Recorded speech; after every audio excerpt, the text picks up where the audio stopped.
Montana Territory, 1872. The unforgiving howl of winter winds buffeted the weathered walls of Aberdeen's only saloon as Abigail Morrison stared at the tattered letter in her hands. At 20 years old, with chestnut hair falling in waves past her shoulders, and wearing a once fine blue dress that had seen better days, she felt the last of her hopes crumble like the brittle paper between her trembling fingers.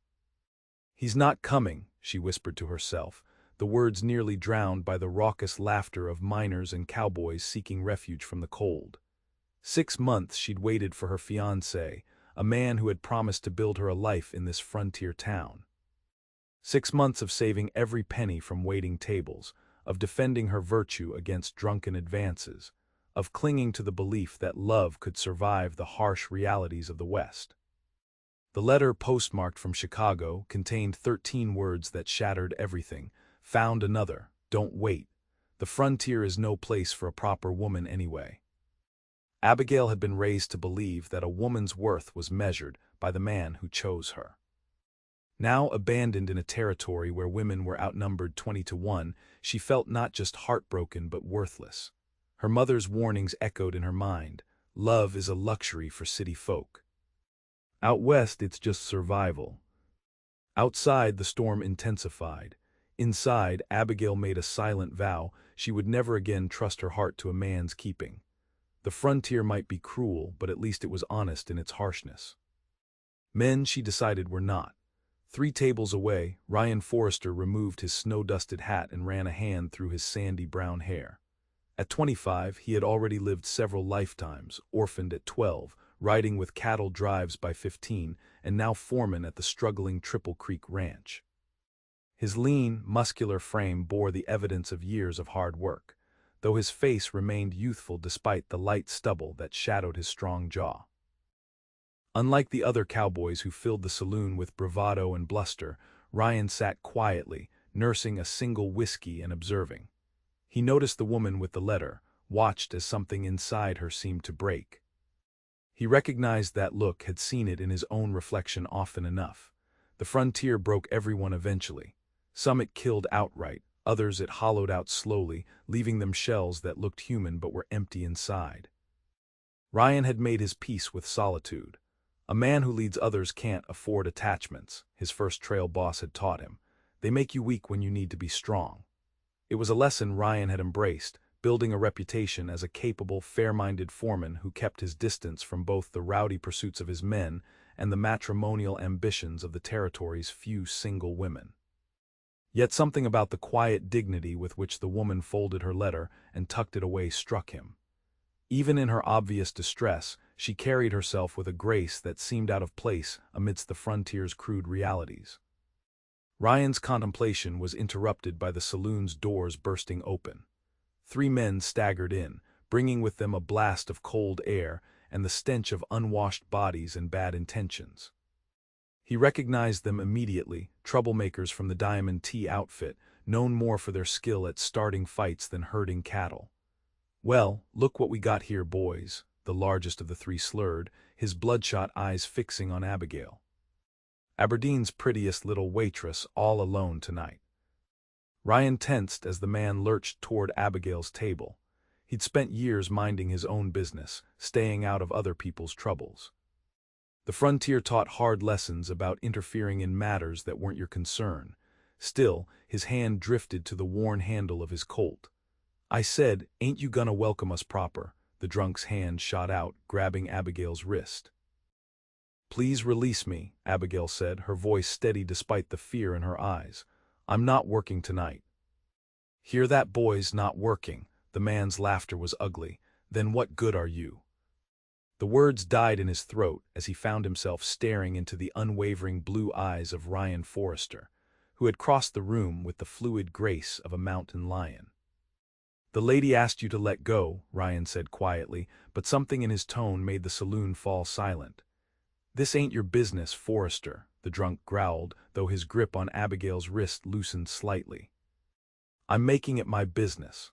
Ryan didn't raise his voice, didn't reach for his gun. He simply stood there, emanating a calm certainty that was somehow more intimidating than any threat. For a tense moment, it seemed the confrontation would explode into violence. Then the drunk released Abigail's wrist, muttering curses as he backed away. "Your reputation ain't worth the trouble," he spat, before gesturing to his companions. "Come on, boys, plenty other places that know how to treat paying customers." The saloon's usual noise resumed as the men departed, but Abigail remained frozen, staring at Ryan with an expression he couldn't quite read. "Are you hurt, miss?" he asked, maintaining a respectful distance. "No," Abigail replied, unconsciously rubbing her wrist. "Thank you, Mr. Forrester, Ryan Forrester." He shifted uncomfortably under her scrutiny. "Foreman at Triple Creek." "Abigail Morrison," she hesitated, then gestured to the empty chair across from her. Would you care to sit, Mr. Forrester? I believe I owe you a drink for your assistance." Ryan knew he should decline. Getting involved with a clearly heartbroken woman was exactly the kind of complication he'd spent years avoiding. But the storm outside was worsening, and something in those green eyes challenged him in a way he hadn't been challenged in a long time. "Just Ryan is fine," he said, settling into the chair. "And you don't owe me anything, Miss Morrison." "Abigail," she corrected, offering a small smile that didn't quite reach her eyes. "And perhaps not, but in my experience, kindness is rare enough on the frontier to merit acknowledgement." As the night deepened and the storm raged, they talked, cautiously at first, then with growing ease. Ryan learned that Abigail had come west from Boston 6 months earlier to marry a man who had promised her a new life in Montana, a man who had apparently found someone else. "Fool," Ryan muttered before he could stop himself. Abigail looked startled. "I beg your pardon." "Not you," he clarified quickly. "Him, any man who'd abandon a commitment out here." He shook his head. "The frontier's hard enough without people breaking their word." "Perhaps he realized I wasn't worth the trouble," Abigail said, her voice so matter-of-fact that it pained Ryan to hear it. "Or perhaps he was a coward who didn't deserve you in the first place," Ryan countered, surprising himself with his vehemence. Their conversation shifted to safer topics: the harsh winter, the challenges facing ranchers, Abigail's work at the saloon. Ryan found himself talking more than he had in months, drawn out by her intelligent questions and genuine interest. When she spoke of her struggle to make ends meet, he mentioned almost casually that the Triple Creek's owner, a widow named Mrs. Hollister, was looking for a housekeeper. "It's not glamorous work," he admitted, "but the pay is fair and you'd have your own cabin. Mrs. Hollister's getting on in years and can't manage the main house herself anymore." Abigail's expression brightened for the first time that evening. "Do you really think she would consider me? I have references from Boston, and I'm not afraid of hard work." "I'll speak to her tomorrow," Ryan promised, ignoring the voice in his head warning him against getting involved. "The Triple Creek could use someone like you." It was well past midnight when the storm finally subsided enough for them to leave. Ryan insisted on walking Abigail to her boarding house, their boots crunching through fresh snow that transformed Aberdeen's muddy streets into something almost beautiful. "Thank you," Abigail said as they reached her door, "not just for the possibility of work, but for," she gestured vaguely, "for restoring a small piece of my faith in humanity tonight." Ryan tipped his hat, suddenly awkward again. "Just doing what anyone would do." "But they didn't," Abigail said softly. "You did." He watched until she was safely inside before turning toward his own lodgings, troubled by the unfamiliar warmth in his chest. He'd only meant to help someone in distress, to do the decent thing. He certainly hadn't intended to feel this strange connection to a woman who had made it clear she wanted nothing to do with love or men or any of the complications they brought. "Fool," he muttered to himself, echoing his earlier assessment of Abigail's former fiancé. But this time, he wasn't sure which of them he meant. 2 days later, Abigail found herself following Ryan's wagon along the snow-covered road to Triple Creek Ranch. Mrs. Hollister had indeed been looking for help, and after a brief interview in town, had offered Abigail the position on the spot. Her few belongings were packed in a single trunk, her accounts in Aberdeen settled, and her heart firmly guarded against whatever this new chapter might bring. "It's not much to look at in winter," Ryan called back to her as they crested a hill, revealing the ranch spread out below. But come spring, it's one of the prettiest spots in the territory.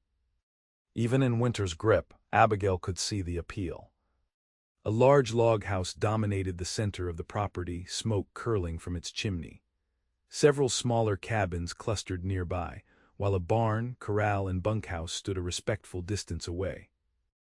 Mountains rose in the background, their slopes heavy with pine and snow. "It's lovely," she said sincerely. Ryan's eyes crinkled at the corners when he smiled, a rare enough occurrence that Abigail noticed it immediately. "Triple Creek's been my home for 7 years now," he said, a hint of pride in his voice. "Started as a hand, worked my way up. Mrs. Hollister's husband died 4 years back and she kept me on as foreman. Good woman." "Fair." "You sound fond of her," Abigail observed as they approached the main house. "She gave me a chance when others wouldn't," Ryan replied, then fell silent. In that way she was learning meant the conversation had ventured too close to personal matters. Mrs. Hollister proved to be a tiny, white-haired woman with shrewd eyes and no patience for pretense. She showed Abigail to a snug cabin behind the main house, explaining her duties with brisk efficiency. "I need help with the cooking, cleaning, mending, and accounts," she said. "Ryan tells me you can read and cipher." "Yes, ma'am, I was a schoolteacher in Boston before," Abigail hesitated. "Before some man broke your heart and left you stranded," Mrs. Hollister finished for her. "Don't look so surprised, dear. Aberdeen's a small town and gossip travels faster than the stagecoach. It's no matter to me what brings you here, only what you do now that you've arrived." Her expression softened slightly. "The West breaks most who come seeking fortune or romance. The ones who survive are those who learn to build something new from the pieces." Over the following weeks, Abigail settled into life at Triple Creek with surprising ease. The work was hard but satisfying, the routine comforting after months of uncertainty. Mrs. Hollister proved to be a demanding but fair employer, quick with criticism, but equally quick to acknowledge a job well done. Ryan kept his distance, their interactions limited to polite nods at mealtimes and brief consultations about ranch business. If Abigail occasionally found herself watching him as he worked with the horses or conferred with the hands, she attributed it to simple curiosity. And if Ryan sometimes lingered when delivering messages from town or helped carry firewood to her cabin without being asked, well, that was just frontier courtesy. February brought a brutal cold snap that froze cattle ponds solid and drove wolves down from the mountains in search of food. The hands took turns standing guard over the herd at night, and Abigail found herself rising before dawn to prepare hot meals for the exhausted men rotating back to the ranch. It was during one such morning, as she stirred a pot of coffee in the pre-dawn darkness of the main house kitchen, that Ryan appeared in the doorway, his face grim. "We've lost Jenkins," he said without preamble. Abigail's hand stilled on the spoon. "Lost," the word hung between them, heavy with implication. "His horse came back to the barn alone about an hour ago, saddled but no rider." Ryan's jaw tightened. "I'm taking 2 men out to search as soon as there's enough light. Just wanted to let you know we might be gone a while." "I'll pack provisions," Abigail said, already moving toward the pantry. "And I'll tell Mrs. Hollister when she wakes." Ryan hesitated, then stepped fully into the kitchen. Jenkins was supposed to be checking the south pasture fence line if he got thrown in this cold. The unspoken conclusion hung in the air between them. A man alone in these temperatures, possibly injured, would not survive long.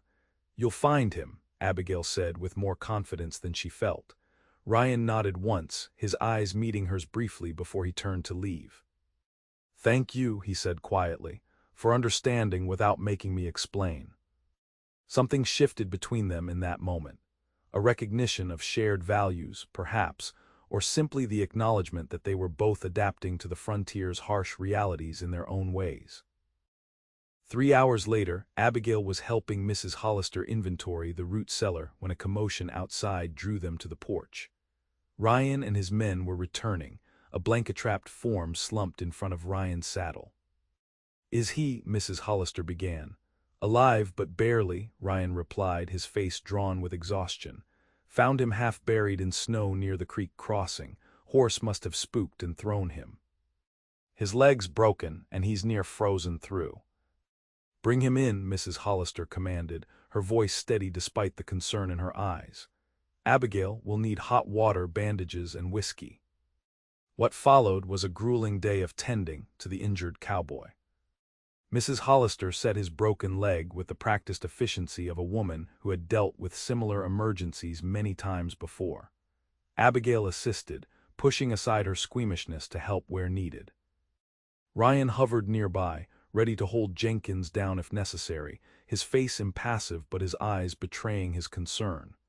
"He would have died if you hadn't found him when you did," Abigail said quietly as they stepped outside to give Mrs. Hollister room to finish bandaging the leg. Ryan's shoulders sagged slightly, the first crack in his composure she had seen.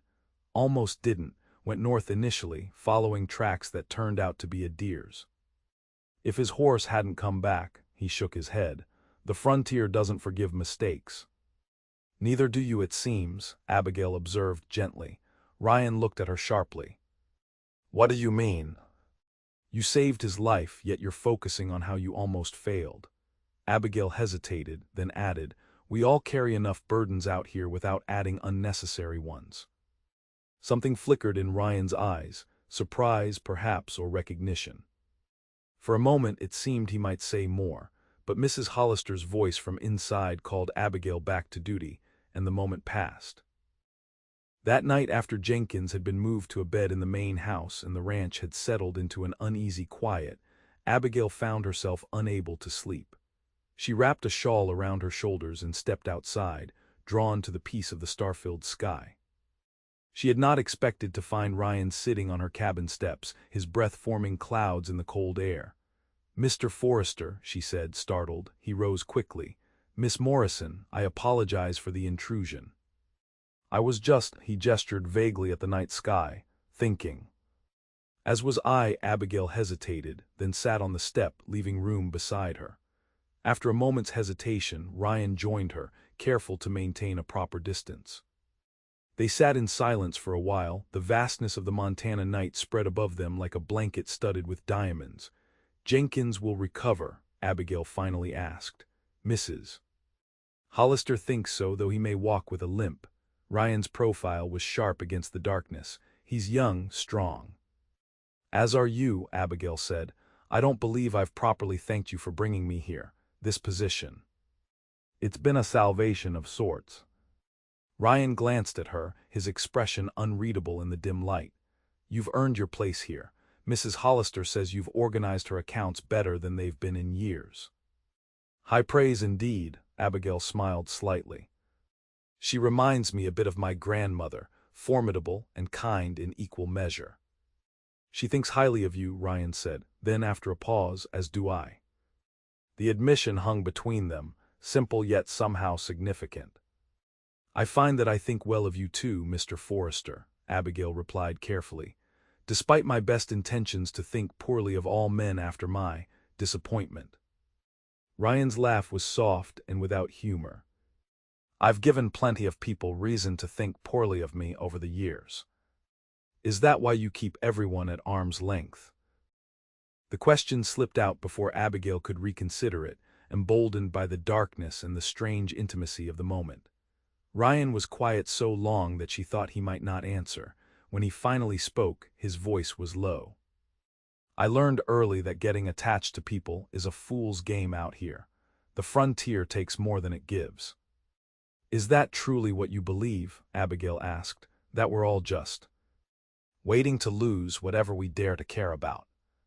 "Isn't that what happened to you?" Ryan countered, his tone gentle despite the bluntness of the question. Abigail looked up at the stars, considering. "Yes," she admitted. "But I'm beginning to wonder if perhaps the mistake wasn't in caring, but in caring for someone who didn't truly see me, who couldn't value what I offered." Ryan turned to face her then, his expression suddenly intent. "Anyone who couldn't value you is a fool," he said, the words emerging with an intensity that seemed to surprise even him. The air between them changed, charged with something neither was ready to name. Abigail felt heat rise to her cheeks, grateful for the darkness that hid her reaction. "It's late," she said, rising abruptly, "and you must be exhausted after the search." Ryan stood as well, maintaining the careful distance between them. "Yes," he agreed, though exhaustion seemed the least of what showed in his face. "Good night, Miss Morrison." "Abigail," she corrected him softly. "After today, I think we've moved beyond formalities, don't you?" A ghost of a smile touched his lips. "Abigail, then, good night." "Good night, Ryan." As spring began to soften the Montana landscape, thawing creeks and coaxing green shoots from the soil, Abigail found herself drawn more and more into the rhythms of ranch life. Mrs. Hollister, impressed with her organizational skills, gradually entrusted her with greater responsibilities. First the household accounts, then correspondence with cattle buyers, and finally ordering supplies for the upcoming roundup. Ryan, too, seemed to be thawing, his customary reserve giving way to occasional conversation, even the rare smile. He began stopping by the main house more frequently, ostensibly to consult with Mrs. Hollister, but often lingering to discuss a book Abigail was reading or to share news from his trips into town. The ranch hands noticed, of course. Abigail overheard their good-natured ribbing one evening as she carried a basket of mending to her cabin. "Boss sure finds a lot of reasons to check on the main house these days," one commented. "Never seen Forrester so interested in the account books before," another agreed with a chuckle. "Shut it," Ryan's voice cut in, not angry but firm. "Miss Morrison deserves more respect than your gossip." Abigail hurried on before they could spot her, but the exchange left her with a warmth that had nothing to do with the spring sunshine.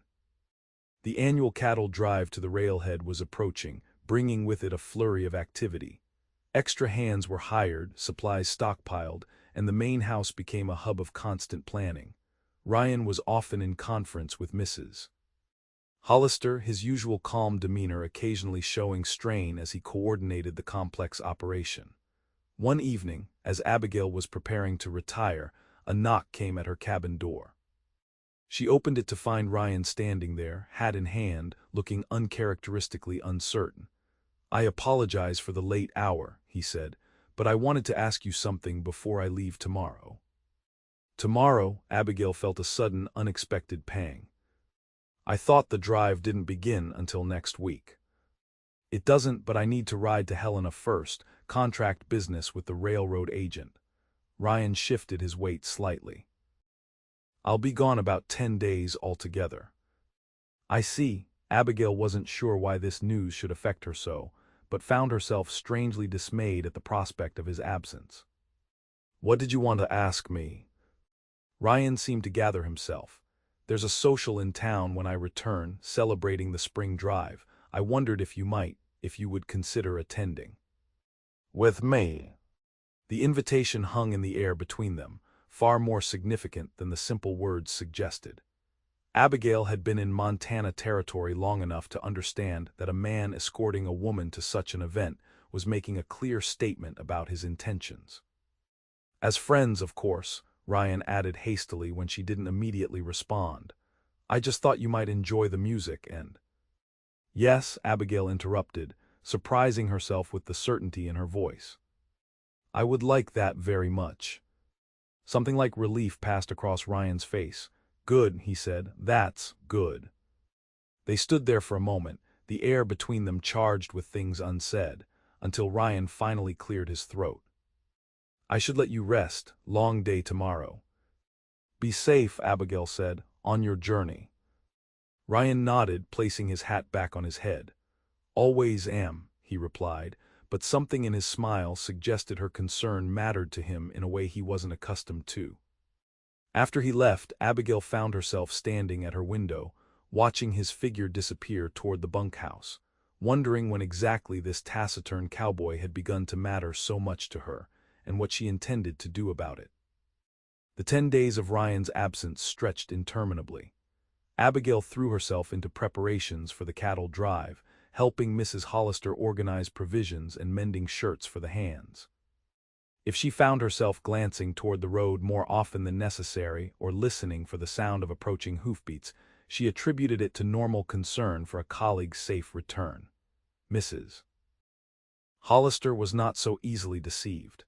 "He'll be back when he's back," the older woman said dryly one afternoon, catching Abigail's gaze drifting to the window yet again. "Staring at the road won't make him appear any faster." Abigail felt heat rise to her cheeks. "I'm sure I don't know what you mean."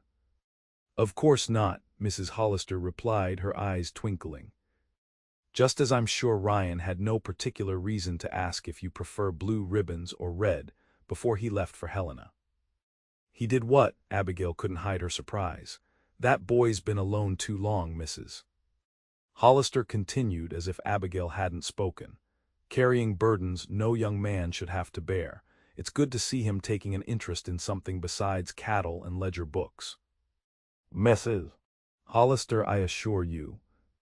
"Save your assurances for someone who hasn't watched the two of you circling each other like cautious cats for months," the older woman interrupted, though her tone remained gentle. "Just be patient with him. Ryan's heart is good, but he guards it fiercely." Before Abigail could formulate a response, a commotion outside drew their attention. Voices called out in greeting, and through the window, Abigail saw Ryan dismounting in the yard, surrounded by the other hands. He looked trail-worn but unharmed, and the relief that flooded through her was too powerful to deny. "Well," Mrs. Hollister said with satisfaction, "it seems your vigil is rewarded. Go on then. Those beans will stir themselves for 5 minutes." Abigail hesitated only briefly before wiping her hands on her apron and stepping outside. Ryan spotted her immediately, breaking away from the men to approach the porch. "Miss Morrison," he said, removing his hat, "I trust all has been well in my absence." "Quite well, Mr. Forrester," she replied, aware of the other hands watching with poorly concealed interest. "Though Mrs. Hollister will be glad to have you back. There are decisions about the drive that require your attention." Ryan nodded, all business on the surface, but Abigail didn't miss the warmth in his eyes or the way they lingered on her face. "I'll speak with her directly." But first, he reached into his saddlebag and withdrew a small package wrapped in brown paper. A token from Helena, nothing extravagant, just. He extended the package, and Abigail took it, their fingers brushing briefly. "Thank you," she said, genuinely touched. "You needn't have brought me anything." "I wanted to," Ryan said simply.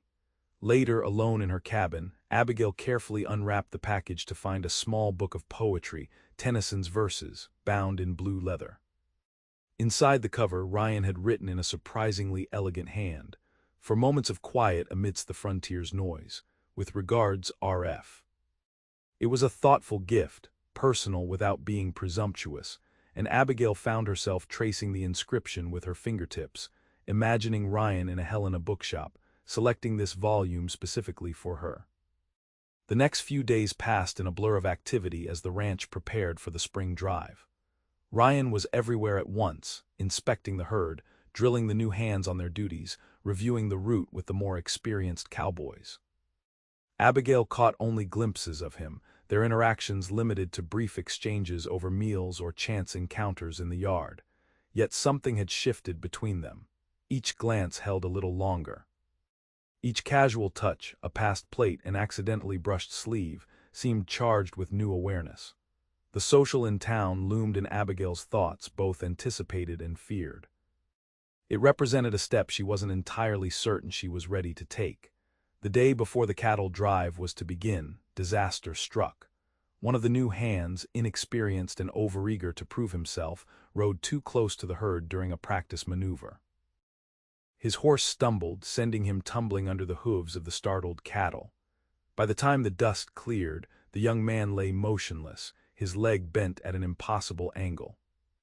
Ryan took charge immediately, directing the men to construct a stretcher while he examined the injury.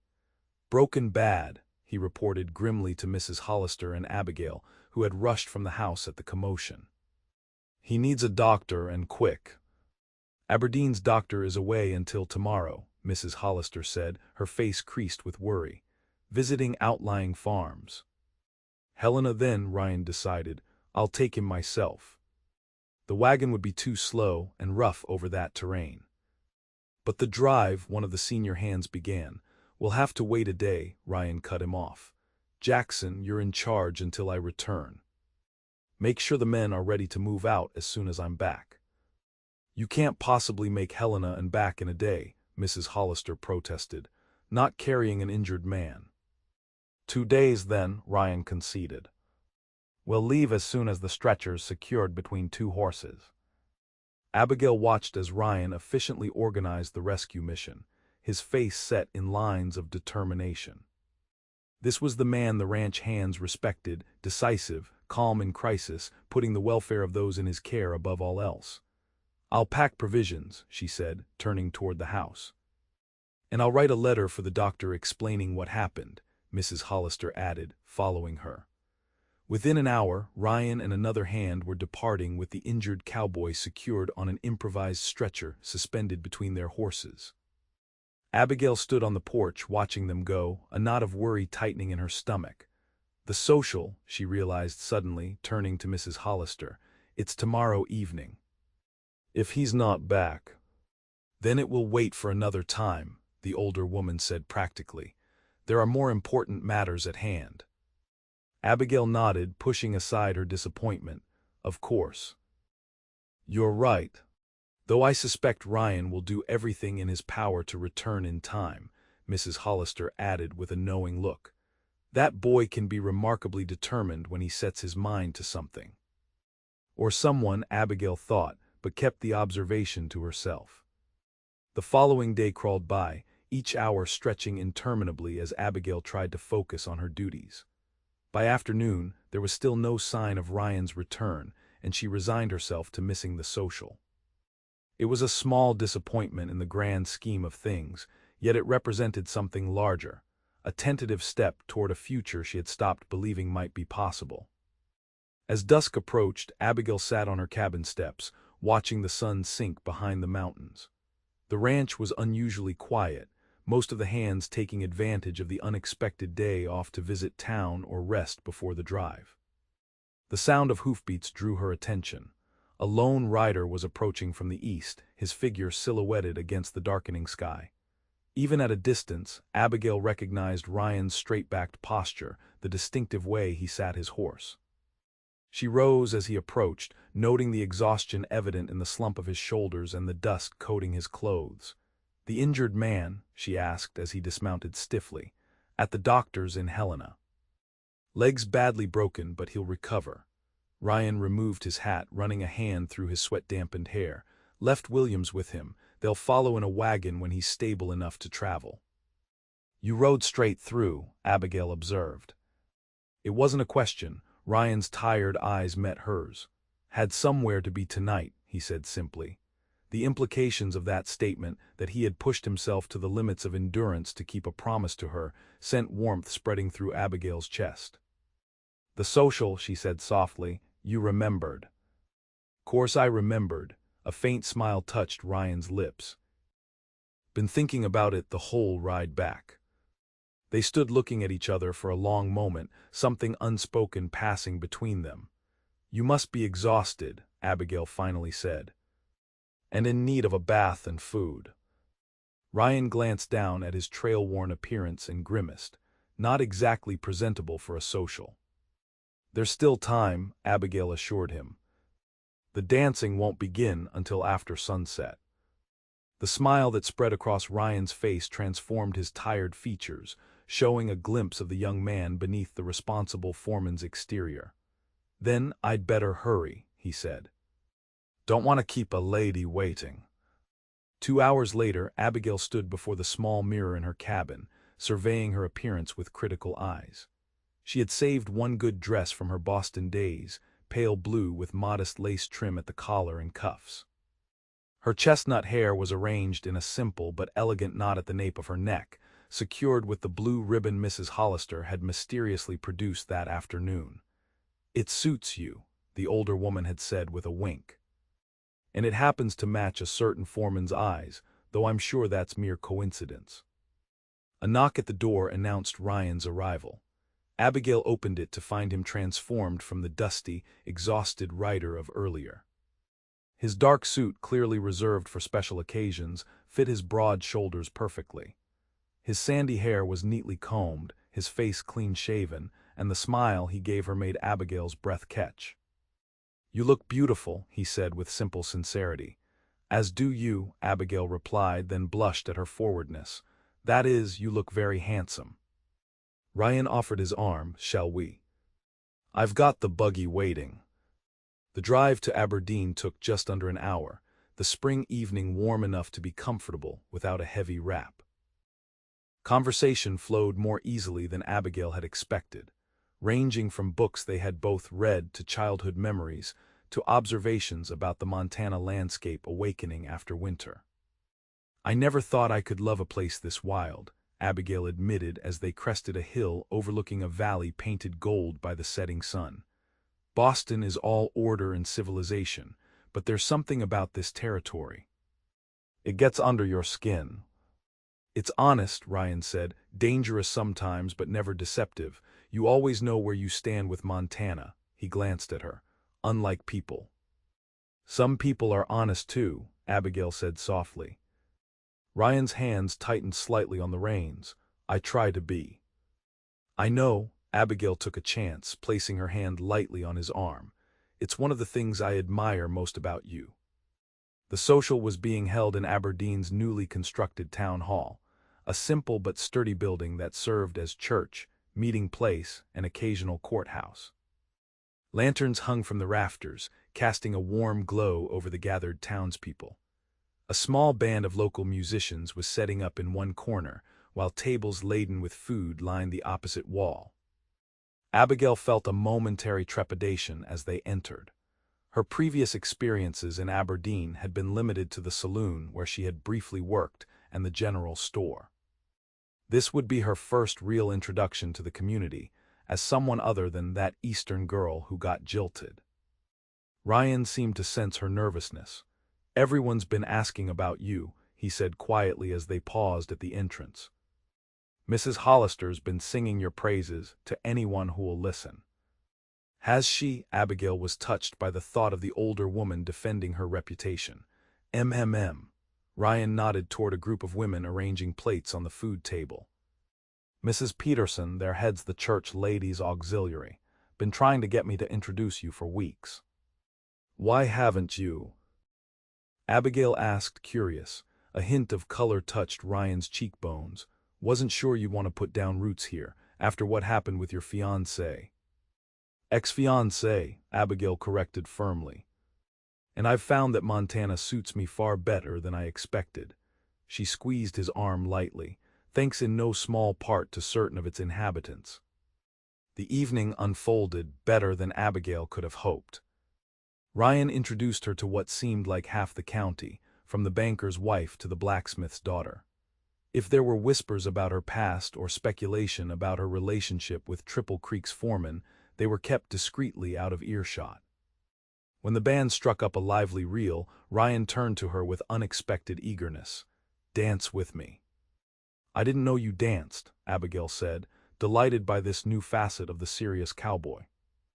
"There's a lot you don't know about me yet," Ryan replied, his eyes holding a promise that made Abigail's heart quicken as he led her onto the floor. He proved to be a surprisingly graceful dancer, guiding her through the steps with confidence.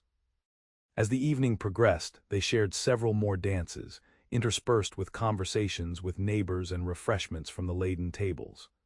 During a pause between songs, Ryan procured cups of punch and suggested they step outside for some air.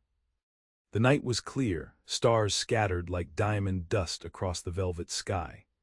They walked a little way from the hall, the music and laughter fading to a pleasant background murmur. "I've been meaning to ask you something," Ryan said after a companionable silence. "That day I came back from Helena when Jenkins was hurt, what were you reading on your porch?"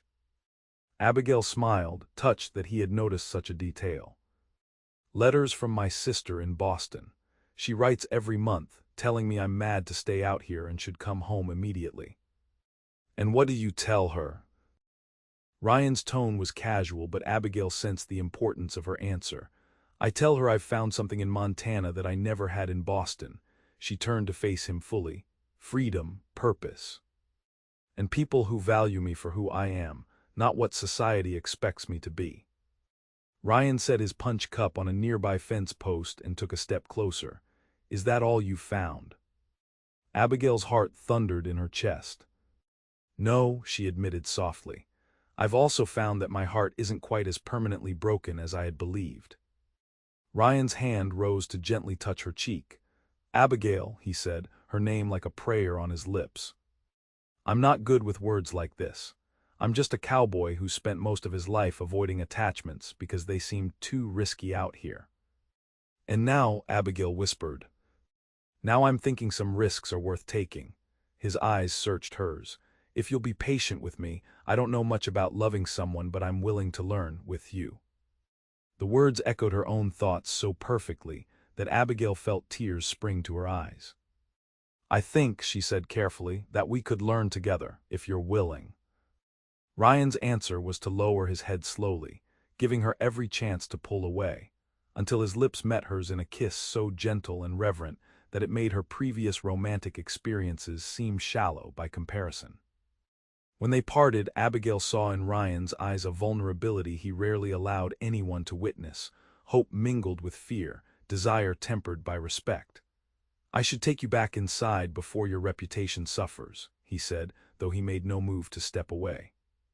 "In a moment," Abigail replied, reaching up to trace the line of his jaw with her fingertips. "Some things are worth risking a bit of gossip for." Their return to the dance was noted with knowing smiles from some of the matrons, but Abigail found she didn't mind. For the first time since arriving in Montana territory, she felt she might truly belong, not as someone's abandoned fiancé or pitied outsider, but as herself, Abigail Morrison, a woman who had found unexpected strength in the very place that had nearly broken her. The cattle drive departed the following morning, Ryan riding at the head of the herd, looking more rested and content than his men had ever seen him. Abigail stood beside Mrs. Hollister, watching the dust rise as nearly 1,000 cattle began their journey to the railhead. "He'll be gone 3 weeks," Mrs. Hollister said matter-of-factly. "Longest 3 weeks of the year for those of us left behind." "Yes," Abigail agreed, her eyes fixed on Ryan's retreating figure. "But the waiting gives us something to look forward to." Mrs. Hollister patted her hand. "Indeed it does, my dear, indeed it does." The 3 weeks stretched into 4 due to unexpected rains that swelled creek crossings and slowed the herd's progress. Abigail threw herself into ranch work, helping Mrs. Hollister with the vegetable garden, reorganizing the storeroom, and even learning to ride one of the gentler horses so she could check on the chicken coops established at the far end of the property. Each day brought new skills, new confidence, and a growing certainty that Triple Creek had become more than a refuge, it had become home. When the first riders from the drive finally appeared on the horizon, Abigail was hanging laundry behind her cabin. She shaded her eyes against the afternoon sun, heart leaping at the sight of the approaching men. It took all her self-restraint not to run to meet them, instead continuing her task with deliberate care while stealing glances toward the road.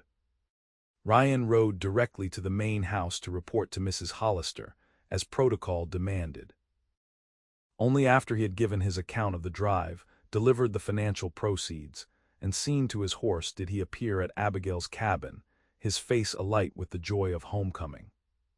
"The trip was successful?" she asked, unable to stop smiling despite her attempt at casual conversation.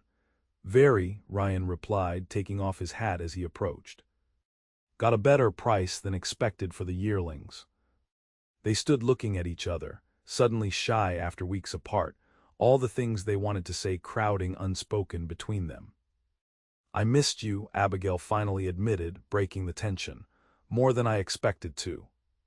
"I thought about you every night," Ryan said simply, "looking at the same stars, wondering if you were seeing them too." "I was." He took a step closer. "I had a lot of time to think on the trail, about what I want, about the future."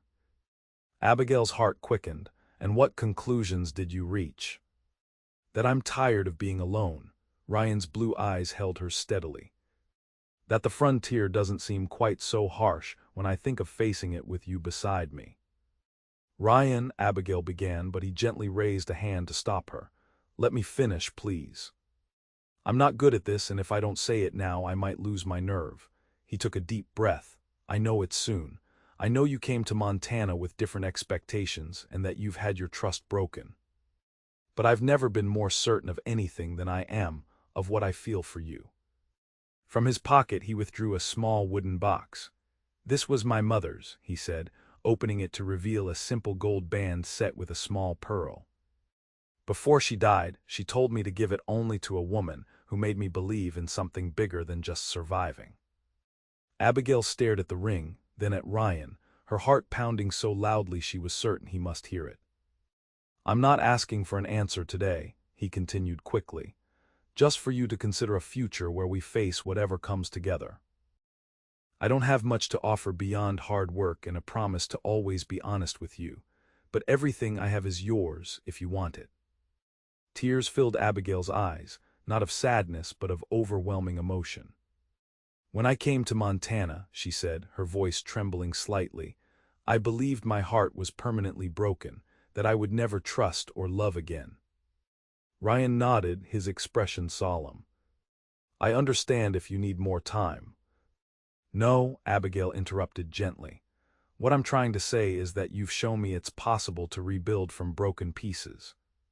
To find something stronger and truer than what was lost. She reached out to touch the ring, then his hand. I don't need more time to know what I want. Hope dawned in Ryan's eyes. And what is that? A future with a man who doesn't make grand promises he can't keep, but instead shows his character through small, consistent actions. Abigail smiled through her tears. A man who rides through the night to keep a dance engagement, who brings me poetry from Helena, who looks at me and really sees me. Is that a yes? Ryan asked, his voice rough with emotion. Yes, Abigail confirmed. 1,000 times yes. The wedding took place that autumn, after the harvest was in and before winter closed its grip on the mountains. The entire community gathered to celebrate, ranch hands in their Sunday best, townspeople from Aberdeen, even a few cattle buyers who had developed a friendship with Ryan over the years. Mrs. Hollister gave the bride away, beaming with pride as Abigail walked down the aisle of the small church in a cream-colored dress she had sewn herself, a bouquet of late wildflowers in her hands. Ryan waited at the altar, tall and handsome in a new suit, his face alight with a joy no one at Triple Creek had ever seen him display before. When Abigail reached his side and placed her hand in his, the congregation could see in their eyes a love that had grown not from idealized romance but from shared hardship, mutual respect, and the conscious choice to believe in each other despite the frontier's harsh lessons. Dearly beloved, the minister began, his voice carrying to the back of the packed church. We are gathered here today to witness the union of two souls who have found in each other the courage to love again. As they exchanged vows, promising to cherish and support each other through whatever the frontier might bring, Abigail thought of the broken-hearted girl who had sat in Aberdeen's saloon less than a year before, believing her life and hopes had ended. How wrong she had been. The end of one dream had merely been the beginning of another, one more real, more solid, built on the foundation of who she truly was rather than who she thought she should be. When the minister pronounced them husband and wife, Ryan lifted her hand to his lips before kissing her properly, a promise of tenderness and passion that brought appreciative cheers from the assembled guests. Mrs. Forrester, he whispered as they turned to face their friends, his voice filled with wonder at the simple fact of their union. Mr. Forrester, she returned, squeezing his hand. I believe we have a lifetime of learning ahead of us. His smile, rare and precious, was for her alone, and I can't wait for every lesson. That night, as they stood on the porch of the small house Ryan had built for them on Triple Creek land, looking out at the star-filled Montana sky, Abigail felt a contentment she had never imagined possible when she first stepped off the stagecoach in Aberdeen. Any regrets? Ryan asked softly, his arms encircling her waist from behind. None, Abigail answered truthfully, leaning back against his solid strength. Though I do wonder sometimes what would have happened if my fiancé had actually come for me. Ryan was silent for a moment, considering. "I'd like to say I would have found you anyway," he finally replied. "That some things are meant to be, but the truth is I was too closed off back then to notice anyone. His loss was my salvation." Abigail turned in his arms to face him. "And mine," she said softly. "When my heart was broken, I thought it was the end. I never imagined it could be the beginning of something infinitely more precious." "I told you I'd learn to love you," Ryan reminded her, echoing words he had whispered during their courtship. "Though the truth is, loving you has been the easiest thing I've ever learned." "And the most important," Abigail suggested, rising on tiptoe to brush her lips against his. "The most important," Ryan agreed, gathering her closer as the Montana night settled around their new home. A home built not just of timber and nails but of second chances, hard-won trust, and the courage to believe that even on the harshest frontier broken hearts could heal, stronger, truer, and more beautiful than before.